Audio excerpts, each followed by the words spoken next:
Servus Leute und herzlich willkommen zu einem neuen Video. Heute zeige ich euch, wie ich diese Griffhölzer für Messergriffe stabilisiere. Alles Notwendige, was ihr dafür braucht, habe ich euch unten in der Beschreibung verlinkt. Stabilisieren von Hölzern bedeutet, dass man die komplette Luft von leichten oder sogar teils morschen und durchpilzten Hölzern aus dem Holz entfernt und diese Luft mit einem Kunstharz ersetzt. Das Holz ist nachher extrem hart und widerstandsfähig und praktisch auf lange Zeit konserviert, eben ideal für Messergriffe. Aber zuerst zum Holz. Diese Maserknolle einer Buche habe ich vor Jahren mal von einem Ast abgesägt. Eigentlich wollte ich daraus etwas schnitzen, ich habe das Ganze aber vergessen, sodass diese Maserknolle 1 bis 2 Jahre im Wald einfach so am Boden lag. Dadurch kam dann der Pilz ins Holz und zusätzlich zu der Holzmaserung von dieser Maserknolle kamen dadurch diese charakteristischen Linien vom Pilz dazu.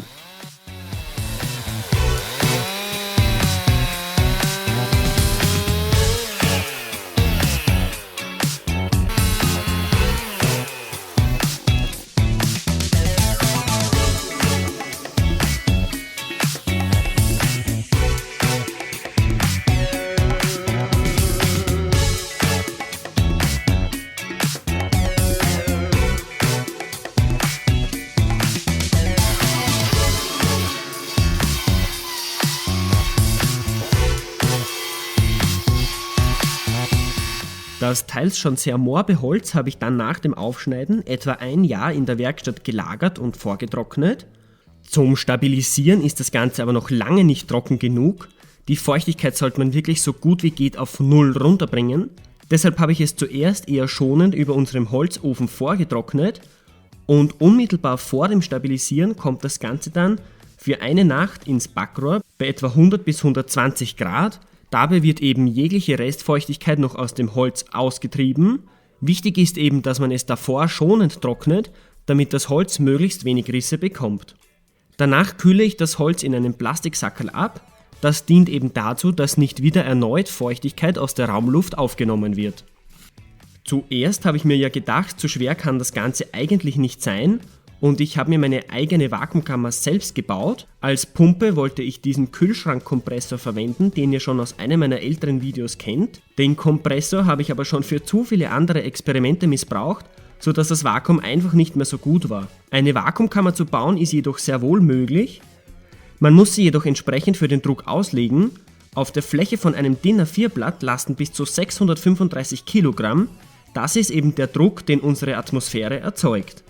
Mein Problem war jedoch nicht der Druck, sondern dass die selbstgebaute Kammer einfach viel zu undicht war. Das Vakuum sollte über mehrere Tage gehalten werden können, das ist nicht so leicht zu bewerkstelligen. Im Endeffekt habe ich mich dann also doch entschieden, eine Vakuumkammer und eine gleich zugehörige Pumpe zu kaufen. Ich verlinke euch dieses Set in der Videobeschreibung. Daran gibt es eigentlich nichts auszusetzen.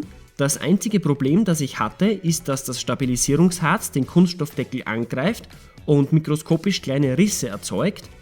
Das kann durchaus gefährlich werden, deshalb habe ich den Deckel dann auf der Unterseite mit so einer Heftfolie beklebt. Für mich war das eine Lösung, um den Deckel zu schützen, die funktioniert hat. Erst wenn das Holz nach dem Trocknen auf Raumtemperatur abgekühlt ist, kommt es dann in diesen Kunststoffkanister. Und ich beschwere es mit so Bleigewichten, damit es nicht auf dem Stabilisierungsharz aufschwimmt.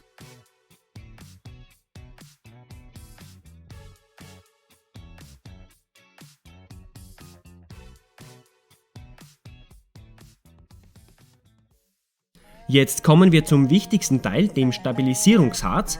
Ich verwende Cactus Juice, das ist ein amerikanisches Produkt, aber ich bin, so gut wie es funktioniert, davon echt begeistert.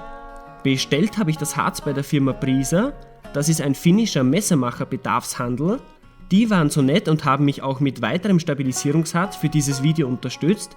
Dafür ein sehr großes Dankeschön von meiner Seite. Der Kundensupport hat auch echt super funktioniert. Bei meiner ersten Bestellung war nämlich der Aktivator von diesem Harz aufgeplatzt und ausgeronnen. Ohne Probleme haben die mir dann super schnell aber ein neues Fläschchen nachgeschickt.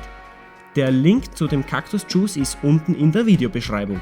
Den Aktivator vermischt man am besten mit einer Spritze mit etwas Cactus-Juice, damit man das Ganze dann möglichst quantitativ vermischen kann.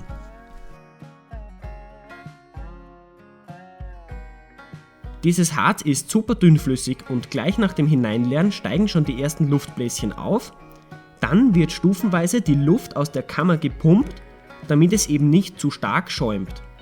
Ist der ärgste Schaum dann vorbei, kann man die Pumpe auch durchaus mal 10 Minuten laufen lassen. Ich lasse das Holz ganze 48 Stunden unter Vakuum und drehe währenddessen immer wieder mal die Pumpe auf. Beendet ist der Prozess, wenn keine Luftblasen mehr aus dem Holz hervordringen.